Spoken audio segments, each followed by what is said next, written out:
আসসালামু আলাইকুম সবাইকে। কেমন আছেন সবাই? আশা রাখছি আল্লাহর অশেষ রহমতে সবাই অনেক বেশি ভালো আছেন, সুস্থ আছেন। এই প্রত্যাশা এই শুভকামনায় আপনাদের সবাইকে আকন্দ হোমস ডায়েরির আরও একটি নতুন ভিডিও দেখার জন্য ওয়েলকাম জানাচ্ছি।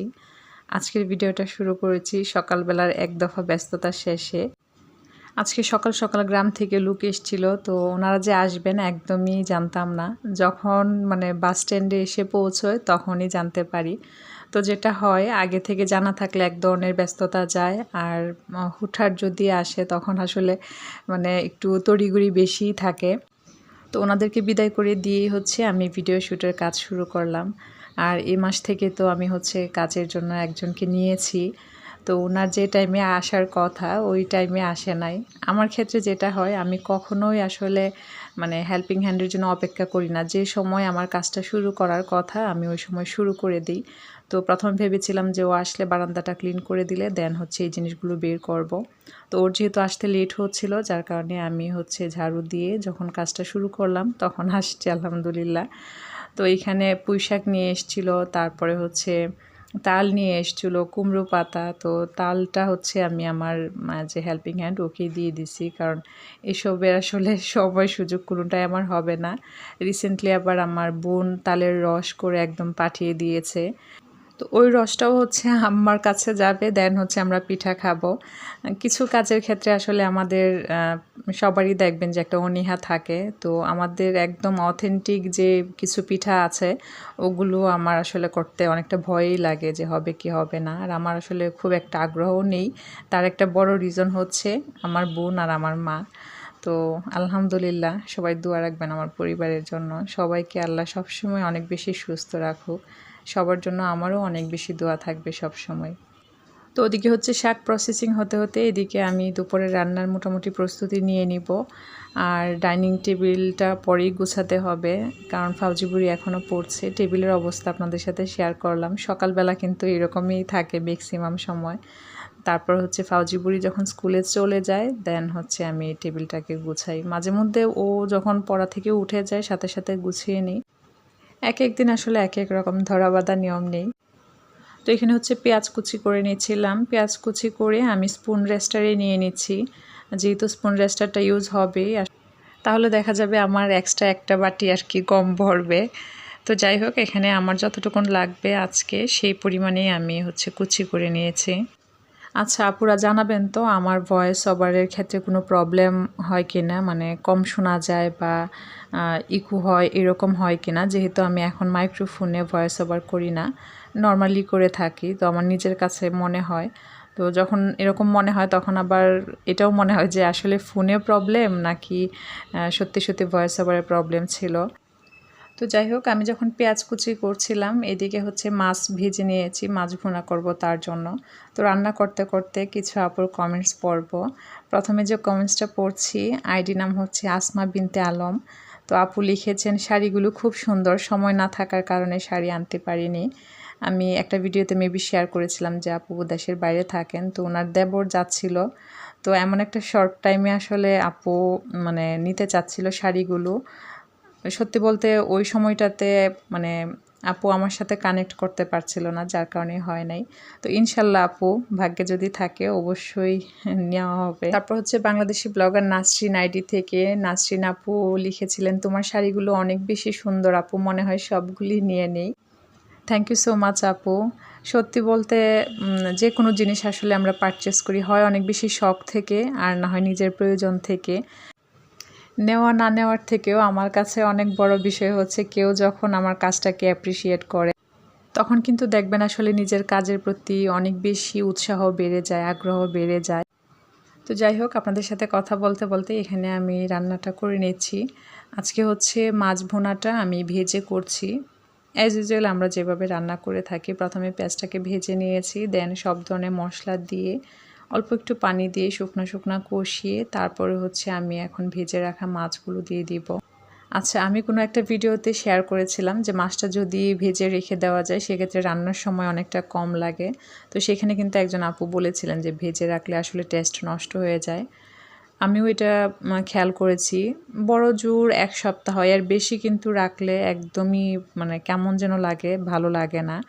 তো আসলে আমরা অনেক সময় এক্সপেরিমেন্ট না করলে কিন্তু বুঝতে পারি না যে কোন জিনিসটা কেমন হয় বা না হয়। তো মাছ রান্নাটা হয়ে গেছে আর এদিকে হচ্ছে আমি শাক সিদ্ধ বসিয়েছিলাম। তো এই শাকের কড়াইটাকে এখন পাশের চুলায় নিয়ে নিচ্ছি। আর খেয়াল করলে বুঝতে পারবেন আমার এখানে মানে এক পাশের চুলায় রান্না করতে গেলে নাড়ানাড়ি করতে কিন্তু খুব বেশি প্রবলেম হয়ে যায়। যার কারণে অনেক সময় শ্যুট করার সময় মানে ক্যামেরা অ্যাঙ্গেল বা ফুটেজগুলো কখনো কখনো খুব বেশি মানে ওড লাগে আমার নিজের কাছেই। তো আপনাদেরকে বলবো যদি কখনো কোনো ফুটেজ বা ভিডিও রিলেটেড যে কোনো বিষয় খারাপ লাগলে আপনারা হচ্ছে আমাকে কমেন্টসে জানাবেন। সত্যিই আমি মন থেকে খুবই খুশি হব, কারণ হয় না যে অনেক সময় ভয়েস ওভার করতে গিয়ে নিজের কাছেই আনইজি লাগে। তো যারা শুরু থেকে আমাকে দেখেন তারা জানেন যে আমার কিচেনের স্পেস কতটুকুন, যার কারণে এরকম হয়ে যায়। তো এই চুলাতে হচ্ছে আমি পানি গরম বসিয়েছিলাম অল্প একটু লবণ দিয়ে, তার মধ্যে এখন লতাগুলো দিয়ে দিলাম। লতাটা সিদ্ধ হয়ে যাওয়ার পর হচ্ছে আমি রান্নাটা করব। আর এখন হচ্ছে মাছ ভুনাটা যে করেছিলাম সেটাকে সার্ভ করে নিচ্ছি, কারণ সেম প্যানে হচ্ছে আমি রান্নাটা করব। আসলে সার্ভ করে নিয়ে তারপরে হচ্ছে সেম প্যানে রান্না করলে হাঁড়ি পাতিল একটু কম ভরে। তো এই ধরনের প্যান যেহেতু একটু ঠান্ডা হওয়ার পর ক্লিন করা লাগে, তো ভাবলাম যে এখন সাথে সাথেই সার্ভ করে নিই, একটু সময় ঠান্ডা হোক দেন হচ্ছে ক্লিন করব। ওদিকে মানে ততটুকুন সময়ের মধ্যে লতাটাও সিদ্ধ হয়ে যাবে। ভিডিওতে যখন ভয়েস ওভার করি সত্যিই মন চায় যে সবার কমেন্টস পড়ি, তবে সেটা তো সম্ভব না। তাই ভাবলাম যে আজকে সব আইডিগুলো ভিডিওতে বলবো। তো গত ভিডিওতে যারা কমেন্টস করেছেন, শারমিন জুহি আইডি থেকে আপু, তারপর সিম্পল লাইফস্টাইল ব্লগ থেকে এই আপুটা সবসময় অনেক সুন্দর সুন্দর কমেন্টস করেন। তারপর হচ্ছে আমাদের সবার প্রিয় নীলুফা শিমুল, দেন হচ্ছে হিরাজ গুড লাইফ থেকে হীরা আপু, তারপর হচ্ছে আসমা বিনতে আলম আইডি থেকে আসমা আপু, taste and tales with Salma থেকে সালমা আইডি থেকে আমাদের সালমা আপু, তারপর শাম্মী ক্রিয়েটিভিটি ব্লগ থেকে শাম্মী আপু, দেন হচ্ছে আমাদের দিদিভাই সুপ্রিয়া ঘরকন্যা, নাদিয়া শারমিন আইডি থেকে নাদিয়া আপু, মিষ্টি গল্প আইডি থেকে আপু, আবু সাইদ আইডি থেকে আমাদের অনেক অনেক ভালোবাসার একজন আপু, তারপর হচ্ছে cooking blog by Nahar, Bangladeshi blogger Nasrin, Rehena Howladar, Bangladeshi blogger মা মিতু। সবশেষে যে আইডিটার কথা বলবো উনি আমার জন্য অনেক বেশি স্পেশাল, ইনশাল্লাহ আপনাদের সাথে কোনো একদিন অবশ্যই শেয়ার করব। আইডি নাম হচ্ছে FRS হ্যান্ডিক্রাফটস অ্যান্ড ফ্যাশন। তো আপনাদের সবাইকে অসংখ্য অসংখ্য ধন্যবাদ। আসলে কমেন্টস ছোটো হোক বড় হোক, এক একটা কমেন্টস আমাদের কাজের অনেক বেশি অনুপ্রেরণা। তো আপনাদের সবার জন্য আমার অনেক অনেক দোয়ার ভালোবাসা রইল। জানি না আপনারা বোর ফিল করছেন কি না যে আপু একসাথে সবার নাম বলার কি দরকার, বা এমনটাও অনেকে ভাবতে পারে। সত্যি বলতে আমার কাছে যেটা মনে হয়, অনেকে হয়তো বা পুরো ভিডিও না দেখে কমেন্ট করে, এরকম অনেকেই আছেন। আসলে কমেন্ট পড়লেও কিন্তু বোঝা যায়। তারপরেও আমার মনে হয় যে সে তার সময় থেকে আমাকে অল্প একটু সময় হলেও দিয়েছে, সেই কৃতজ্ঞতা বোধ থেকে হলেও আমার সবসময় মন থেকে অনেক অনেক দোয়ার ভালোবাসা থাকবে ইনশাল্লাহ। তো কথা বলতে বলতে কিন্তু অনেক কাজেই গুছিয়ে নিয়েছি। আমার হেল্পিং হ্যান্ড তো শাক বেছে দিয়ে দেন হচ্ছে সে চলে গেছে, তারপর যে কাজগুলো সব নিজেই করে নিচ্ছি। ওকে আসলে 2টা কাজের জন্য রাখা হয়েছে, মানে ফিক্সড কোনো 2টা কাজ না, প্রতিদিন যে কোনো 2টা কাজ করাবো। তো দেখা যাক কতটুকুন আমার সুবিধা হয় বা আমি আমার সময় মতো তাকে পাই, কারণ আমি একটা ভয়ই নিতে চাই নাই যে ওরা হচ্ছে অঘোষিতভাবে ছুটি নিয়ে নেয় বা ওদের অপেক্ষায় থেকে অনেক সময় নিজের কাজে অনেক হ্যাসেল হয়ে যায়। তো যাই হোক, এখানে হচ্ছে আমি এখন লনা ইলিশটা রান্না করব লতা দিয়ে। আমি অফ ক্যামেরায় হচ্ছে লনা ইলিশটাকে খুব ভালো মতন ক্লিন করে নিয়েছি কুসুম গরম পানি দিয়ে। এখন আমি অল্প একটু রসুন আর পেঁয়াজ ছেঁচে নিয়েছি যতটুকুন দরকার। আর দেখলেন যে আমি বেশ কিছু রসুন হচ্ছে গুছিয়ে রেখেছি, বেশিরভাগটাই আমি ডিপে রেখে দিয়েছি আর বাকিটুকু নর্মালি রেখেছি। ডিপে রেখেছি হয়তো বা পরবর্তীতে ব্লেন্ড করে নিব।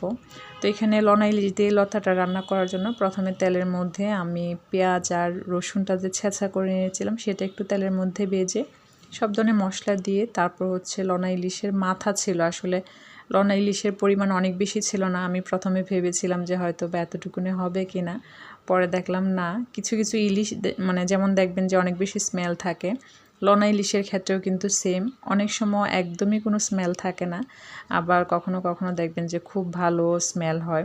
তো সেক্ষেত্রে কিন্তু অল্প দিয়েও হয়ে যায়। আর মাথাটা বেশ বড় ছিল। আর লতার পরিমাণ সিদ্ধ হওয়ার পর এত বেশি কমে গেছে, যার কারণে পরে তরকারিতে মানে লোনা ইলিশের স্মেলটাই বেশি ছিল। চুলায় তরকারি বসিয়ে এদিকে আমি হচ্ছে আমার সঞ্চিত খাবার রেডি করছি। যারা আমাকে অনেক আগে থেকে দেখেন আপুরা জানবেন যে আমি প্রায় সময় এটা করি। একসাথে বেশি করে ডাল রান্না করে সেটা হচ্ছে আমি মানে ফ্রিজে রেখে দেই। কোনো দিন যদি রান্না না করার ইস্যু চলে আসে সেক্ষেত্রে কিন্তু ভীষণভাবে হেল্প করে এই একটা ডাল যদি রান্না থাকে। আর আমি প্রায় সময় বলে থাকি যে ডাল রান্নাটা ডিপে রাখলে কোনো রকম টেস্ট নষ্ট হয় না, যেরকম সেরকমই থাকে। তো ডালটা আমি সকালবেলাই রান্না করেছিলাম, যেহেতু আপনাদের ভাইয়াকে সকালবেলা খাবার দিতে হয়। তো আমি সকালবেলা ডালটা রান্না করে নিয়েছিলাম। এখন যতটুকুন আমি ফ্রিজে রাখবো ততটুকুন রেখে ভালো মতন ঠান্ডা হওয়ার পরে হচ্ছে আমি ডিপে রাখবো। আমার বেশিরভাগ দিনেই হচ্ছে শনিবারের রান্নাটা একটু গুছিয়ে রাখি। শনিবার দিন যেন খুব একটা রান্নার ঝামেলা না করতে হয়, সেই জন্য অল্প অল্প করে একটু অন্যান্য দিন রান্নাটা গুছিয়ে রাখি। ওই দিন দেখা যায় আমি বাচ্চাদেরকে একটু বেশি সময় দিই, ওদের যেহেতু স্কুল থাকে না। পাশাপাশি অন্যান্য ব্যস্ত দিনের মানে জন্য যে কাজগুলো করা হয়ে ওঠে না, মানে শনিবার দিনটা আমি ওইভাবেই ভাগ করে নিয়েছি। তো ডাল ঢাললে যা হয় আশেপাশে তো পড়বেই, টেবিলটাকেও মুছে নিলাম। এদিকে আমার রান্নার কাজও অলমোস্ট ডান। আমার ভিডিওতে বা আমার কথাবার্তায় যদি কোনো ভুল ত্রুটি থেকে থাকে প্লিজ সবাই ক্ষমা সুন্দর দৃষ্টিতে দেখবেন, সেই সাথে আমাকে কমেন্টসে জানাবেন। ভিডিওতে কথা বলতে গিয়ে সত্যি এমনটা মনে হয় যে যাদের মানে কমেন্ট পড়ি বা যারা সবসময় আমার সাথে কানেক্ট, মনে হয় যে তাদের সাথেই কথা বলতেছি। তো একদম ফ্রিলি অনেক কথা বলা হয়ে যায়। তো আমার কোনো কথায় খারাপ লাগলে বা যে কোনো ভুল ত্রুটি আমাকে কমেন্টসে জানাবেন। তো আমি কিন্তু সব কিছু সার্ভ করে নিয়েছি। সার্ভ করে নিয়ে যার যার জায়গা মতো রেখে দিব। প্রতিদিনকার ডিউটি রান্না শেষ হলে এভাবে করেই আসলে রেখে দিই। তাহলে আসলে একই জায়গায় অনেকগুলো জিনিসই রাখা যায়। দেখা যেত সেম জিনিসগুলো হাঁড়ি পাতিলে থেকে গেলে একটা গাদাগাদি অবস্থা হয়ে যেত। তো এই কাজগুলো করে আমি গোসল সেরে নিয়েছি, নামাজও সেরে নিয়েছি। আজকে কাপড় ধোয়ার ঝামেলা ছিল না। তো এখন হচ্ছে আমি আমার জন্য একটু ব্ল্যাক কফি বানিয়ে নিব। এই সময়টা যেটা হয় নামাজ টামাজ শেষে গোসল শেষে নামাজ পড়তে যখন যাওয়া হয় তখনই মনে হয় যে একটা ঘুম ঘুম ভাব চলে আসে।